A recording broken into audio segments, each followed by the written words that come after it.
The galaxy had known peace for nearly 2 centuries. The mighty Zarn Dominion ruled over hundreds of worlds with unmatched strength. Their fleets stretched across the stars, their armies conquered with precision, and no species dared to resist them. They believed themselves invincible, until the day their scanners picked up a strange blue planet on the edge of an uncharted system. At first, the Zarn thought it was another primitive world. The data suggested a planet full of unstable weather, lethal predators, and chaotic ecosystems. The Dominion labeled it a death world, a place so violent that intelligent life shouldn't exist there. Still, curiosity pushed them to investigate. Commander Threx of the Zarn flagship Varikul was the first to see Earth. To him, it looked harmless, green and blue, small compared to their colonized giants. "We'll study them," he said to his crew. "If life survived there, we might find something useful."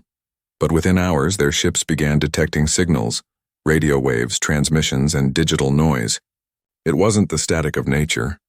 It was communication. The so-called Death World was alive with voices, machines, and civilizations. "Impossible," Threx muttered. "No species could evolve here." The Dominion decided to make contact not with peace but dominance. A single Zarn cruiser entered orbit, broadcasting demands for surrender. They expected fear. Instead, they were met with silence, followed by the activation of thousands of tracking systems on Earth's surface. Back on Earth, global defense networks lit up. Military satellites detected an unidentified object in orbit. Panic broke out briefly, but it didn't last long. Humans had always lived under threat, of war, of disease, of nature itself. Fear wasn't new to them. In a command center deep under NORAD, General Mason watched the alien vessel appear on his radar. "If they came in peace, they'd have talked first," he said grimly. "Prepare intercept." The Zarn's first broadcast was arrogant. "This world belongs to the Zarn Dominion. Submit and you will live under our rule." For a long moment, no response came. Then from Earth, a single message was sent back. It wasn't from a government nor a military base. It came from a group of private astronauts aboard a research station. The message was short. "This is Earth, we don't kneel." The Zarn laughed. To them, humans were insects playing war. But when their ship tried to descend into the atmosphere, the first missile struck. It wasn't a nuclear blast, just a warning shot. A precise strike from hundreds of kilometers away that took out their sensor array. Commander Threx was stunned. "They hit us on the first shot?" "Yes, sir," replied the pilot, "and they're locking on again." The humans didn't know who they were fighting, but instinct told them one thing: survive. That instinct had guided them since their first breath on the death world they called home. In hours, every military power on Earth united under one emergency protocol. For the first time in history, enemies became allies. Old flags didn't matter anymore. Humanity had one message for the stars: they would fight together or die together. Meanwhile, the Dominion underestimated the chaos of Earth. They didn't understand how humans had adapted to constant struggle. The heat, the cold, the hunger, the endless fight to live. The Zarn had evolved in comfort, in control. Humans had evolved in pain, and that made them dangerous. When the first wave of Zarn drones entered Earth's atmosphere, they expected surrender. Instead, they found the skies filled with missiles, electromagnetic jammers, and fighter jets moving faster than their calculations predicted. "Commander," said a technician, "the humans are not following standard combat logic. They're improvising," Threx growled. "Then crush them." The Zarn's plasma cannons tore through the clouds, setting the sky ablaze. Cities trembled. Yet even in the face of destruction, humans didn't hide. Firefighters pulled the wounded from ruins. Soldiers launched counterstrikes. Civilians sent messages of defiance across every radio frequency. And somewhere on the ground, in a ruined street outside what used to be London, a young engineer named Sam Rivera picked up a fallen soldier's weapon. He wasn't trained, but that didn't matter. He looked up at the burning sky and muttered, "If they want a war, they'll get one." For the first time in centuries, the Zarn felt something they had forgotten existed: fear. As their scanners tracked human activity, they realized something terrifying: humanity's response time. Adaptability and coordination under chaos were unmatched. They weren't just surviving, they were counterattacking faster than any algorithm could predict. In a single night, the Dominion went from conqueror to prey, and this was only the beginning. The galaxy burned with fear and confusion. The Zarn Dominion had expected victory within days, yet months had passed, and their armies still hadn't reached Earth's surface. Every assault they launched was met with something new. The first fleet was destroyed by Earth's orbital defenses, small satellites that acted like guided thunderbolts. The second was cut down by what the humans called kinetic rods, simple metal spikes that fell from orbit at impossible speeds, turning warships into dust. To the humans, it was survival. To the Zarn, it was terror. Commander Threk stood on the bridge of his battlecruiser Vorgath, staring at the blue planet ahead. It looked peaceful, harmless like so many worlds they had conquered before. Yet every report told a different story. His generals whispered that this world wasn't like the others, that it was cursed. Deathworld, one of his lieutenants said quietly. Threx turned sharply. What did you say? The alien's voice trembled. The human world. It fits the old legends. High gravity, unstable weather, deadly life forms. No other sentient species could evolve there. It's a death world. Threx dismissed him with a growl, but the thought stuck in his mind. Could it be true? Could intelligence really come from such chaos? He ordered another attack. Orbital bombardment followed by ground invasion. This time he wanted no survivors. On Earth, General Mason received the warning from Orbital Command. Thousands of alien ships were entering the atmosphere. In the command center, screens lit up red. Sirens wailed across bases from Alaska to Australia. But Mason stood still, calm as a mountain. They're coming again, he said quietly. Then we meet them again. Around him, soldiers prepared. They were young, tired, but fearless. Each one had lost something, a friend, a family, a city. Yet none backed down. Among them was Leia Rivera, the daughter of a firefighter who died in the first wave. She checked her rifle and smiled grimly. Dad always said, if something wants to burn you, burn it back. When the sky split open, she was ready. The Zarn landed in massive dropships, shaking the ground. They expected panic. Instead, they found traps. Hidden missiles erupted from canyons. Drones dropped from the clouds like mechanical hawks. Rivers of fire erupted from underground fuel lines. The battlefield itself turned against them. One Zarn captain screamed through the comms, "The terrain is alive." But it wasn't alive, it was just humans being humans.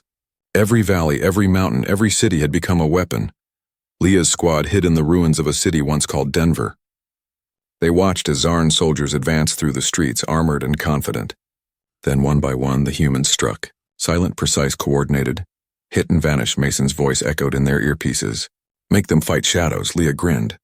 Yes, sir. Her team moved like ghosts, firing from one building, disappearing through tunnels, reappearing blocks away.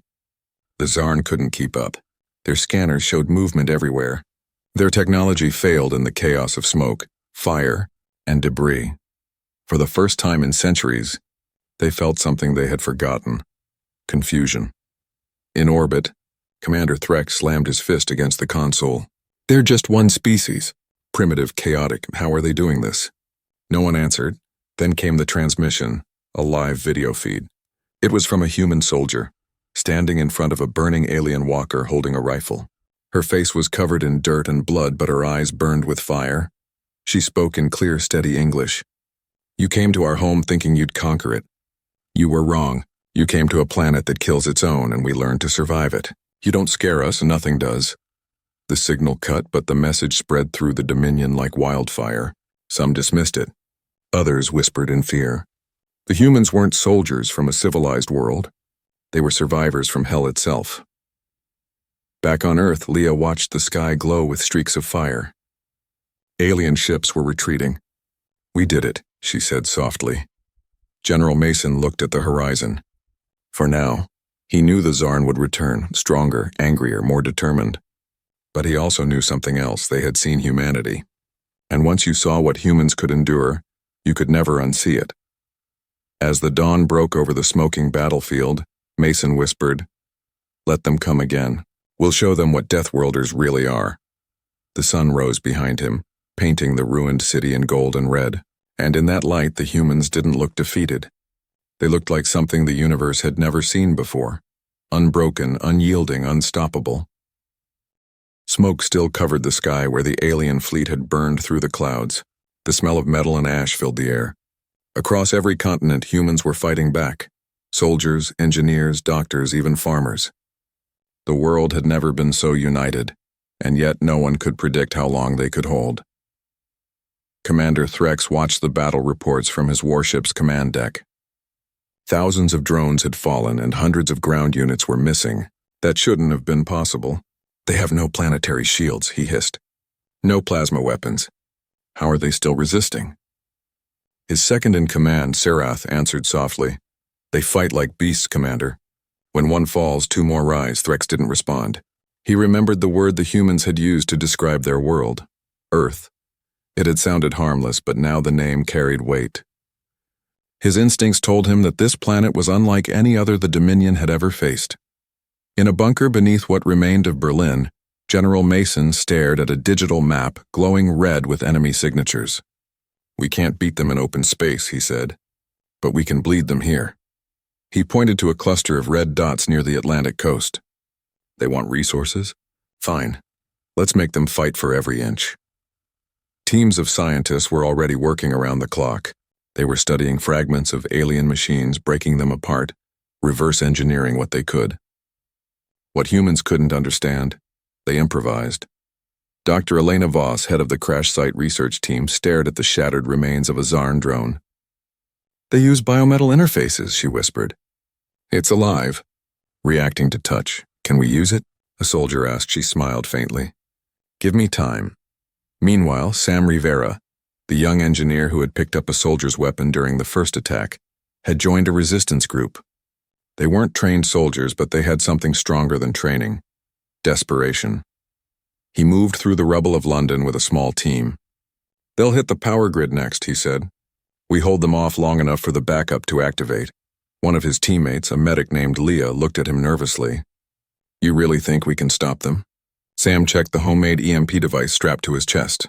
No, but we can make them think twice. As the Zarn patrol descended, their metal steps echoed through the streets. The humans waited in silence until the shadows of the aliens crossed their traps. Then Sam pressed the detonator. The explosion wasn't large, but it was smart. An electromagnetic pulse burst through the area, frying the Zarn's sensors. In seconds, the towering machines froze mid-motion. Go, Sam shouted. The humans charged, using captured alien rifles to tear through the stunned patrol. For the first time, they won a ground battle outright. Up in orbit, the Dominion Command Center erupted in confusion. Commander, we've lost contact with Ground Unit 47. Threx slammed a clawed fist into the console. How? Those humans use primitive tools? Serath hesitated. Primitive, but clever. They exploit every weakness, even ours. Threx turned toward the viewing screen where Earth glowed like a burning jewel. Then perhaps it's time to remind them who rules the stars. He ordered the activation of an orbital plasma cannon, a weapon meant to erase entire cities. Down below, sensors picked up the energy buildup before the strike. General Mason received the alert seconds before impact. They're charging something massive, said the radar officer. It's aimed at North America. Evacuate civilians and jam their targeting, Mason commanded. But it was too late. A beam of white fire tore through the clouds, slamming into the ocean off the eastern coast. The explosion sent shockwaves for hundreds of miles, shattering windows and throwing ships like toys. Millions watched the blast from around the world. For a moment, silence fell. Then came a single broadcast from a civilian channel that had survived the strike. A shaky voice spoke. They think we're afraid, but fear is what made us human, and fear is what makes us fight. The message spread like wildfire. Within hours, it became the rallying cry of a planet. Fear is what makes us fight. In the Dominion's war room, Threx stared at the aftermath. The blast had hit, but humanity still hadn't surrendered. Instead, more ships were rising from the surface. Experimental crafts built in secret programs, some barely tested, others patched together from alien wreckage. They are coming into orbit? Serath asked in disbelief. Threx nodded slowly. Yes, they're attacking. The humans were not waiting anymore. They were bringing the war to space. As the first human ships broke through the atmosphere, their transmissions filled the void between stars. This is Earth Command. We are coming for our people. Threx felt something he hadn't felt since his first battle as a young soldier, a chill that ran down his spine. The Deathworlders were not only surviving, they were learning. And they were coming for him. Dark clouds rolled over the Atlantic as the last of the smoke cleared. Across the world, humans watched the sky in silence. For the first time in history, their ships were leaving Earth not to explore, but to fight. In an underground hangar beneath the Rockies, General Mason stood on a command balcony, looking down at rows of hastily assembled spacecraft. Most were made from old rockets, cargo shuttles, and salvaged alien tech. They weren't beautiful, but they worked. "Are they ready to fly?" Mason asked. Dr. Elena Voss nodded, her hands stained with engine oil. "Barely, but they'll fly. We used everything. Human parts, Zarn parts, even things we don't fully understand." Mason gave a small smile. "That's good enough. Humans never needed perfect, just possible." Sam Rivera sat in the cockpit of one of those ships. His team, the same small group that had fought in London, now formed the crew of the Phoenix 3, one of the first human fighters capable of reaching orbit. Leah, now wearing a patched flight suit, strapped herself in beside him. "Sam, are you sure about this?" "We're not trained for space combat." Sam checked the power levels. "Neither are they trained for us." The engines roared to life. One after another, the human ships shot through the clouds, leaving trails of light across the sky. The people below cheered as they watched the launch, the sound of hope breaking through fear. Up above, Commander Threx stood aboard the Zarn flagship, watching the sudden rise of human signals on his scanners. "What are they doing?" Sarath asked. "They can't possibly reach us with that technology." Threx frowned. "They shouldn't be able to, and yet they are." The Dominion fleet adjusted its position, preparing for the approaching vessels. To them, it looked like chaos. Dozens of small crafts moving in random patterns. But that chaos was exactly what made humans dangerous. "Target them all," Threx ordered. "End this farce before it begins." Plasma bursts filled the space between the ships, cutting through the void with deadly precision. 3 human fighters were destroyed instantly, but the others kept moving, zigzagging, rolling, diving between the enemy's fire. "Why don't they retreat?"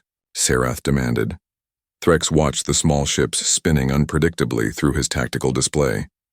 "Because they don't know how." Inside Phoenix 3, alarms blared. Leah screamed as a plasma bolt skimmed past their wing. "Shields down to 40%, shouted the co-pilot. Sam gritted his teeth. "Hold steady. Aim for their sensor arrays, just like we practiced." The human ships didn't have the firepower to destroy a battleship, but they had something else: ingenuity. They had built magnetic warheads using scrap metal and stolen alien fuel cells. When detonated near critical systems, they caused massive feedback in Zarn circuits. "Target locked," Leah called out. Sam pressed the trigger. The warhead launched silently into the blackness. A moment later, a blinding flash lit up the Zarn flagship's hull as its outer scanners exploded. "We hit them," someone shouted over the comms. Cheers filled the channel. For the first time, humanity had struck back, successfully. But the celebration didn't last long. The Zarn retaliated with fury. Dozens of fighters launched from their hangars, sleek and deadly. The sky above Earth turned into a web of light. Ships exploded one after another. "Phoenix 1 and 2 are gone," a voice cried. Sam's heart pounded. "Keep formation. Stay unpredictable." Their small fleet began to spin in irregular loops, using debris and burned-out drones as cover. The alien targeting systems couldn't track their erratic movements.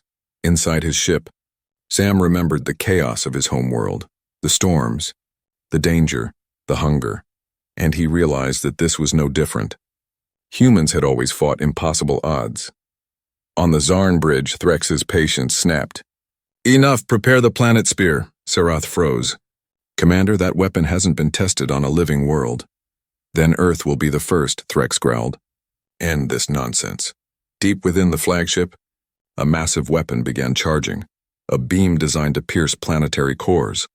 But before it could fire, something unexpected happened.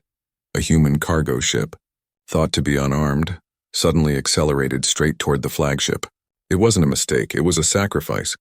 The ship's pilot, a woman named Captain Aisha Morgan, transmitted one final message before impact. For Earth. The explosion was so bright it turned night into day. The shockwave ripped through orbit, throwing both human and Zarn ships off course. When the light faded, half of the Zarn's primary weapon array was gone. Threx stared at the burning wreckage in disbelief. "She rammed us?" "Why would anyone do that?" Sarath answered quietly. Because, Commander, they don't fear death. Below them, humans were cheering again. They had seen the explosion from the ground, a bright flare cutting through the dark sky. It became another symbol, a sign that even the strongest empire could bleed. In the chaos of debris and fire, Sam's ship drifted silently. Leah coughed, trying to regain control. Sam, did we win? He looked out at the battlefield. Pieces of metal floated everywhere. Both sides had suffered, but the flagship was wounded. Not yet, he said softly. But they're not gods anymore. And far beyond the smoke, Earth's people were already rebuilding, rearming, and preparing for the next strike. Because humanity had only just begun to show the galaxy what a true Deathworlder could do. The wreckage from the battle drifted through orbit like silent ghosts. Pieces of human and alien ships floated side by side, glowing under the sunlight. The war had cost both sides dearly, but for the first time humans had shown the galaxy that they would not bow. On the surface, the world was scarred, but alive. Factories that once built cars now built ships. Research labs turned into war rooms. Across continents, people worked day and night to repair what was broken. In one of those underground labs, Dr. Elena Voss stood before a cracked piece of alien metal. She had been studying it since the first crash, and now she finally understood. This isn't just armor, she said to her assistant. It's part machine, part living tissue. It can adapt just like us. Her assistant looked at her nervously. Can we make it work for us? Elena smiled faintly. We won't just make it work. We'll make it better. For the next several weeks, scientists all over the world worked to merge alien technology with human design. What they created was unlike anything the Zarn had ever seen. Ships that could repair themselves mid-battle, weapons that learned from every shot fired, and armor that reacted to the pilot's heart rate. Meanwhile, Commander Threx sat in the damaged control room of the Dominion flagship. Every spark from the broken circuits was a reminder of his failure. The humans have learned too much, said Sarath. Every attack makes them stronger. Threx glared at him. They are still just animals from a death world. They cannot win a war against the Dominion. But deep down, even he was beginning to doubt that. The humans didn't fight like any species the Zarn had ever conquered. They didn't fight to dominate. They fought to survive, and survival made them unpredictable. On Earth, General Mason stood in front of the new fleet. It wasn't large, but it was powerful. The ships gleamed with a strange metallic sheen, part human, part alien. They called them the Phoenix class. Sam Rivera and his team had been assigned to one of the first ships. He ran his hand across the smooth, living surface of the hull. It pulsed faintly beneath his touch like a heartbeat. Leah looked at him wide-eyed. It's alive? Sort of, Sam said. It reacts to us. Feels our intent. Dr. Voss says it bonds with whoever flies it. Leah laughed softly. So we're officially flying monsters now, Sam smiled. Good. Maybe that's what we need to win. The first test came sooner than expected. Dominion scouts had returned to Earth's orbit. Smaller ships meant to collect data. General Mason gave the order without hesitation. Send the Phoenix Squadron. The new fleet launched into the sky. Sam's ship Phoenix 7 led the formation. As they entered space, the human pilots felt something strange. The ships responded before they even gave commands. Like they could sense danger before sensors did. The alien scouts opened fire, expecting another easy victory. But the new ships moved like lightning. Plasma blast curved around them, missing by inches. Human weapons struck back with deadly accuracy. Inside the Dominion's monitoring station, Sarath stared at the readings. Their ships are evolving mid-fight. That's not possible. Threx's jaw tightened. Then we make it possible. Deploy the Iron Core fleet. Far above Earth, new shadows appeared. Hundreds of massive Dominion warships arrived. Their hulls black as night. They surrounded the planet like a cage. When humanity saw them, fear rippled across every screen. The largest invasion force in history had arrived. General Mason called every leader, every pilot, every soldier. This is it, he said calmly. They want to erase us. But if we fall, the stars will remember that humans stood their ground. The broadcast spread to every corner of Earth. Ordinary people stood on rooftops watching the night sky glow red. Instead of panic, there was determination. In one small apartment, a child asked her mother, "Are we going to lose?" Her mother smiled softly. "No, sweetie. We're from Earth." The human fleet rose again, engines blazing. They were outnumbered 100 to 1, but they didn't care. Sam's squadron took the lead, their ships shimmering with the strange new alloy. "Targets locked," Leah said. Sam stared at the stars, his heart steady, for every city they burned, for every life they took. Let's show them what a death world really means. The battle that followed was chaos. Beautiful, terrifying chaos. The Phoenix ships dove through enemy lines, firing from impossible angles. Explosions painted the darkness with fire. Even when hit, the ships didn't die. They healed. They grew stronger. Each human pilot became part of their ship, moving as one mind, one heartbeat. Threx watched in disbelief as his fleet crumbled. "They're not fighting like a military," he whispered. "They're fighting like nature itself." Sarath looked at him. "Then maybe that's what they are, Commander. Nature's revenge." On the ground, people watched the sky light up with streaks of orange and blue. The war wasn't over, but something had changed forever. The humans had evolved. Their ships had evolved. Even their fear had evolved into something unstoppable. And as the Dominion fell back in retreat, Commander Threx finally understood what the word Deathworlder truly meant. It didn't mean the humans came from a dangerous planet. It meant they were the danger. The stars burned brighter than ever before. The war that began on one small blue planet had now spread across half the galaxy. Humanity, once seen as weak and primitive, was now being whispered about across alien worlds as the Deathworlders. Every Dominion outpost that faced them reported the same thing. Humans never fought the same way twice.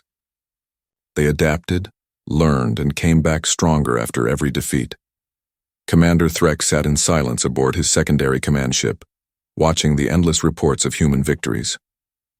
"How did it come to this?" he murmured. "They were supposed to be nothing." Sarath stood beside him. "Perhaps that's the problem. We mistook survival for weakness. But on their world, survival is strength." Threx's claws tightened around the edge of the control console. "Then we end this on our terms. Prepare the jump to the Dominion core system. If they want war, they'll have it at the heart of our empire." On Earth, the mood was both tense and hopeful. The battle above had ended with humanity still standing, but at a cost. Millions had been lost. Whole cities lay in ruins. In a hidden base beneath the ruins of Washington, D.C., General Mason addressed his team. "We've pushed them back, but they're regrouping in their home territory. If we stop now, they'll come again, stronger. We can't just defend anymore. It's time we go to them." Dr. Elena Voss nodded. "The Phoenix ships are ready. The new generation can travel farther, faster, and repair themselves in deep space. They're built to last." Sam Rivera, standing among the pilots, clenched his fists. "Then let's finish it. For everyone they took from us." The following week, the largest human fleet ever assembled left orbit. Ships from every nation, every corner of the planet, moved together under one banner, Earth United Command. As they jumped into hyperspace for the first time, the crews were silent. No one knew if they would return, but every heart burned with the same fire. On board Phoenix 7, Leah looked out at the endless tunnel of light through the ship's window. "You ever think about how far we've come, Sam?" He smiled faintly.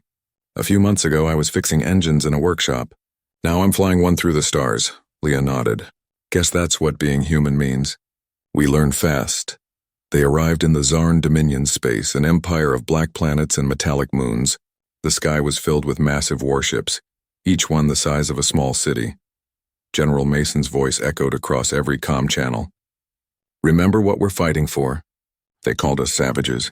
They thought our world was a curse. Let's show them that surviving a death world makes you unstoppable." The humans attacked first. Thousands of plasma trails cut through the darkness as the Phoenix fleet dove toward the enemy armada. The Zarn fought back with brutal efficiency, their cannons shaking the void. Dozens of human ships were lost in the first few minutes, but the rest kept going, dodging, weaving, adapting. For every ship that fell, 2 more found a weakness. For every weapon that failed, humans built a new one mid-battle. In the middle of it all, Sam's ship spun between enemy cruisers, firing bursts of plasma and EMPs.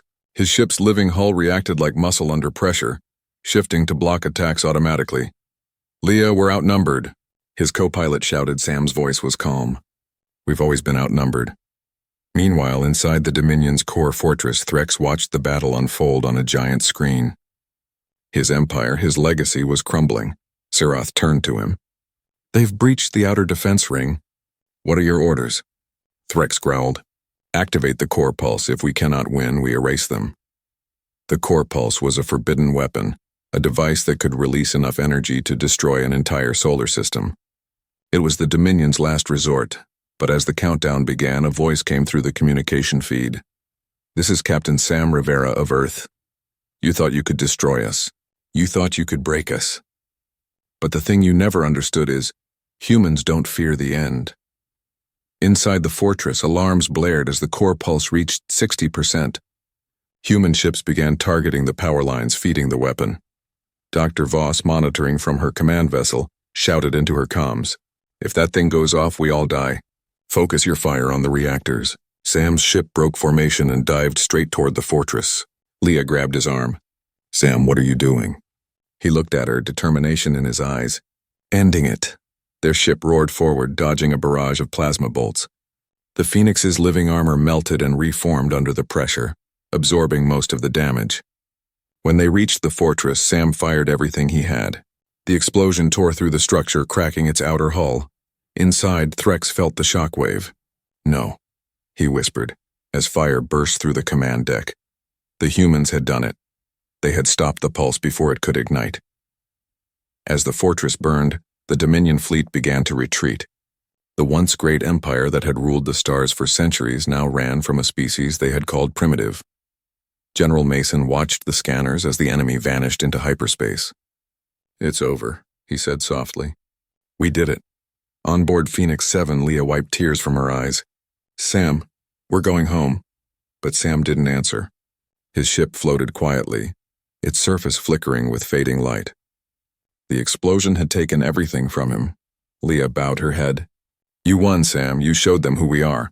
The war was not yet history, it was legend. The story of how a small world of survivors rose against the galaxy's greatest power. And in every alien tongue, one new word was whispered with awe and fear. Deathworlders. The galaxy had fallen silent. The war that once shook the stars had ended. The mighty Zarn Dominion, feared for centuries, was gone. Their ships drifted in ruins across the void, and their planets now stood quiet, scarred reminders of a power that had underestimated humanity. On Earth, the night sky was calm again. For the first time in years, no alarms, no explosions, no fear. Just stars, shining brighter than ever before. General Mason stood on a platform overlooking the rebuilt capital. Around him were soldiers, engineers, medics, and civilians. All of them carried the same look. Not pride, not arrogance, but quiet strength. "They called us Deathworlders," Mason said to the crowd. And they were right. But not because we love death, because we've learned to live beside it and still choose to keep fighting for life. The crowd stood in silence, listening. "We didn't conquer the stars," Mason continued. "We survived them." In a small workshop on the outskirts of New London, Dr. Elena Voss carefully placed a small metallic shard on her desk. A fragment from Sam Rivera's ship, Phoenix 7. The metal pulsed faintly, alive with faint energy. She smiled sadly. "You kept your promise, Sam," she whispered. "You showed them what humans can do." Leah entered quietly, wearing her old flight suit now patched with ribbons of light alloy. "Is it true? The Dominion, all gone?" Elena nodded. "Their fleet scattered. Some fled to deep space. Others surrendered. But their empire is finished." Leah looked at the fragment. "And Earth?" Elena smiled softly. "Earth will never be the same. We're not just one planet anymore. We're part of the galaxy now, and the galaxy will remember." Across alien systems, the legend of Earth spread like wildfire. To some, humans were monsters, a species born from chaos and violence. To others, they were saviors who ended a tyranny that had ruled for generations. On the desert world of Kor, a young alien soldier sat by a campfire listening to an old veteran speak. "They say the humans came from a world where everything tries to kill you. Storms, beasts, even the ground itself," the veteran said. The younger one laughed. "And yet they survived?" The old one nodded. "No, boy. They didn't just survive. They adapted. That's why no weapon can destroy them completely. Hurt one and 10 more will rise. You can't conquer a death world. You can only pray it doesn't notice you." The soldier stared at the stars, wondering which one belonged to Earth. For the first time, he felt not fear but respect. Months later, a new fleet was launched from Earth. But this time it wasn't a war fleet. These ships carried explorers, diplomats, and scientists. Their mission wasn't to conquer, it was to rebuild. Leah stood on the bridge of Phoenix 9, looking out at the stars ahead.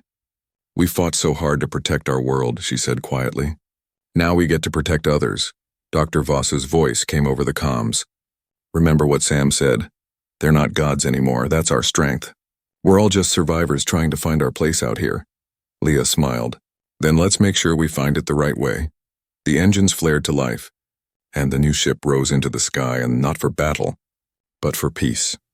Far from Earth, deep in the remains of the Dominion space, Commander Threx sat inside a damaged escape vessel. His armor was cracked and his empire was gone. He looked out the viewport, watching distant human patrol ships scanning nearby sectors. He spoke softly to himself. "We feared nothing, but we should have feared them." He remembered the faces of humans on the battlefield, broken, bleeding, but never giving up. That look haunted him. "Deathworlders," he whispered. "They fight not because they want to destroy, but because they refuse to die." For the first time in his life, Threx bowed his head, not in defeat but in respect. Back on Earth, a memorial stood in the center of what used to be Washington. It bore no statue, no symbol, no weapon, just words carved into the stone. "Here rests the memory of all who fought, not for power, not for revenge, but for survival." The Deathworlders, the humans. Every day people came to see it. Children placed flowers. Veterans touched the stone with quiet tears, and above them, the sky shone brighter, filled with stars that were no longer unreachable but waiting. General Mason, now older and weary, looked up one last time. "We were never meant to rule the galaxy," he said softly to Elena. "We were meant to remind it and that life fights back." She smiled. "And it always will." As the night settled, Earth's lights flickered like stars of their own, bright, unbroken, and eternal. The age of Deathworlders had begun, and this time the galaxy would never forget.